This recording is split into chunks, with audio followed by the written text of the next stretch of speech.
আমরা বেশ কিছু বিষয় ধারাবাহিকভাবে আমাদের লড়াই আন্দোলন, সেখানে দাঁড়িয়ে আমরা কিছু বিষয় নিয়ে আমরা আরটিআই করি। সেই আরটিআই রিপোর্ট আমরা হাতে পেয়েছি এবং সেই রিপোর্টের পরিপ্রেক্ষিতেই আমরা আজকে আপনাদের মাধ্যমে আমরা গোটা নবদ্বীপের মানুষ তথা নদিয়া জেলার মানুষকে সেই কথাগুলো জানাতে চাইছি।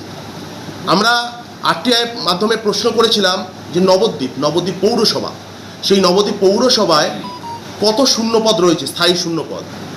সেখানে নবদ্বীপের 24টা ওয়ার্ড নিয়ে একটা ছোট পৌরসভা, ভৌগোলিকগত অবস্থানের নিরিখে সেখানে একটা ছোট পৌরসভায় 413টা পার্মানেন্ট ভ্যাকেন্সি। আর নবদ্বীপের ছেলেমেয়েরা শিক্ষাগত যোগ্যতা অর্জন করে আজকে এখানে ওখানে কাজে চলে যাচ্ছে, পরিযায়ী শ্রমিক হয়ে যাচ্ছে। বাবা মারা ছেলেমেয়েদেরকে পড়াশোনা শেখাচ্ছে একটা কাজ পাওয়ার আশায়। সেখানে দাঁড়িয়ে নবদ্বীপ পৌরসভায় 413টা ভ্যাকেন্সি। আমরা এই জিনিসটা নবদ্বীপের সাধারণ মানুষ, নবদ্বীপের শিক্ষিত বেকার ছেলেমেয়েদের সামনে আনতে চাই। অবিলম্বে স্বচ্ছতার মাধ্যমে 413টা আসনে নিয়োগ করতে হবে। তার প্রক্রিয়াকরণ নবদ্বীপে পৌর বোর্ডকে চালু করতে হবে। আজকে বলতে পারবে না যে বিরোধীদের জন্য হচ্ছে না। আজকে 24 তৃণমূল, তা সেখানে দাঁড়িয়ে অবিলম্বে 413টা আসনে পদে স্থায়ী পদে অবিলম্বে শিক্ষিত ছেলে মেয়েদেরকে স্বচ্ছ প্রক্রিয়ার মাধ্যমে নিয়োগ করতে হবে। নবদ্বীপ পৌরসভায় বিগত নির্বাচনগুলোতে শাসক দল কখনো বলেছে আবির কারখানা হবে, দিয়ে কর্মসংস্থান করবে, কখনো বলেছে 1 নম্বরে ভাগাড়ে সার কারখানা হবে, কর্মসংস্থান করবে। 4 বছর 5 বছর হয়ে গেছে, ভোটের বৈতরণী পার হয়েছে, কিন্তু শিক্ষিত ছেলে মেয়েদের নবদ্বীপের ছেলে মেয়েদের কোনো কাজ হয়নি, সুরা হয়নি। আজকে একদিকে কাঁসা পিতল শিল্প, কলকারখানা হচ্ছে না, একদিকে তাঁত, সবটাই প্রায় মৃতপ্রায়। সেখানে দাঁড়িয়ে ছেলে মেয়েরা কোথায় যাবে? বাইরে চলে যাচ্ছে, পরিযায়ী শ্রমিক হয়ে যাচ্ছে। দ্বিতীয় কথা যে আমাদের এই নবদ্বীপ পৌরসভার অভ্যন্তরে আমরা আরটিআই করে জানতে চেয়েছিলাম।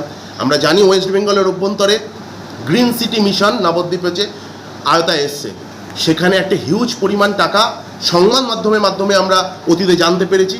আমরা জানতে চেয়েছিলাম এখনও অবধি নবদ্বীপ পৌরসভায় অভ্যন্তরে গ্রিন সিটি মিশনে কত টাকা খরচ হয়েছে। সেখানে চক্ষু চড়ক গাছ করার মতন রিপোর্ট বেরিয়ে এসছে। এখনও অবধি নবদ্বীপের শহরের অভ্যন্তরে, নবদ্বীপ পৌর বোর্ডের অভ্যন্তরে 7,87,54,284 টাকা। আমি রিপিট করছি, 7,87,54,284 টাকা কোথায় খরচা হলো নবদ্বীপে? কোন খাতে খরচা হলো? এত বিপুল পরিমাণ টাকা সাধারণ মানুষের করের টাকা, যে টাকা দায়বদ্ধ সরকার আমার আপনার সাধারণ মানুষের জন্য খরচ করবার জন্য, উন্নয়নমূলক কাজে খরচ করবার জন্য। আমরা এই জিনিস নবদ্বীপ মানুষের কাছে, নবদ্বীপের সাধারণ যুবক যুবতী ছাত্র সর্বস্তরের মানুষের কাছে রাখতে চাইছি। আমাদের তৃতীয় দফা, বেলাগামভাবে পুকুর ভরাট হচ্ছে, বেলাগামভাবে বালি খাদান চলছে।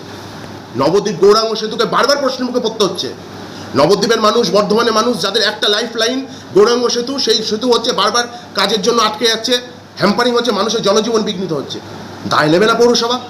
সবসময় দায় কি নবদ্বীপের সাধারণ মানুষকে নিতে হবে?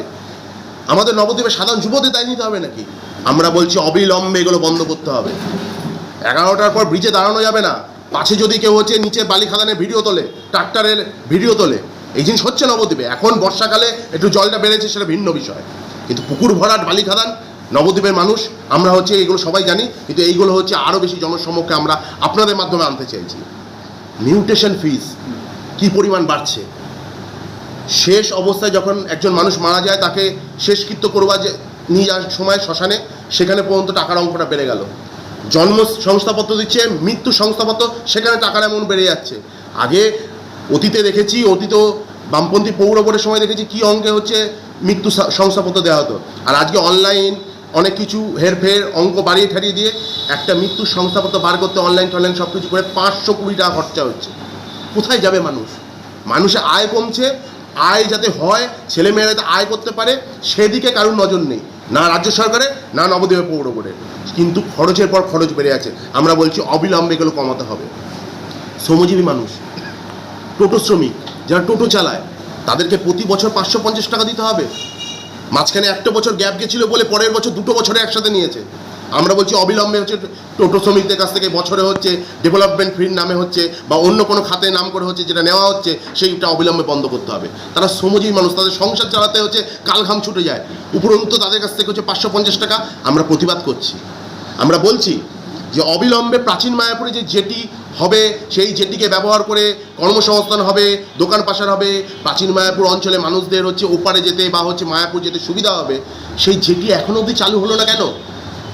দুটো তো পৌরসভা ইলেকশনে বৈতরণী পার হয়েছেন নবদ্বীপ পৌর বোর্ডে যারা ক্ষমতায় রয়েছে বর্তমানে, এখনও কেন প্রাচীন মায়াপুরে পৌর জেটি চালু হলো না? আমরা বলছি অবিলম্বে সেই জেটি হচ্ছে চালু করতে হবে। এবং নবদ্বীপে যেভাবে সরকারি সম্পত্তিগুলো একটার পর একটা বেসরকারীকরণ হচ্ছে, যেভাবে নবদ্বীপে জঞ্জাল সাফাই, নর্দমা সাফাই, সর্বোপরি নবদ্বীপে রাস্তাঘাটের যা বেহাল পরিস্থিতি, একটা করে বৃষ্টি হচ্ছে আর হচ্ছে রাস্তা ধুয়ে চলে যাচ্ছে, পিচ গলে চলে যাচ্ছে। মানে এটা বাড়তে বাড়তে এমন হয়েছে, মানে এখন একটা রাস্তা হলে সেটা হচ্ছে একটা বর্ষা পার করছে না, তার আগে ভেঙে যাচ্ছে। আমরা বলছি এই সার্বিক যে বিষয়, এর সাথে আরও অন্যান্য বিষয় নিয়ে 13 দফা দাবিতে 15ই সেপ্টেম্বর আমাদের গোটা রাজ্য জুড়ে, গোটা নদিয়া জেলা জুড়ে আমাদের যে দাবি দিবস 15ই সেপ্টেম্বর, সেই দিনকে সামনে রেখে 15ই সেপ্টেম্বর ডিওয়াইএফআই নবদ্বীপ লোকাল কমিটির ডাকে আমরা পৌরসভা অভিযান করব। 15ই সেপ্টেম্বর আমরা পৌরসভা অভিযান করব।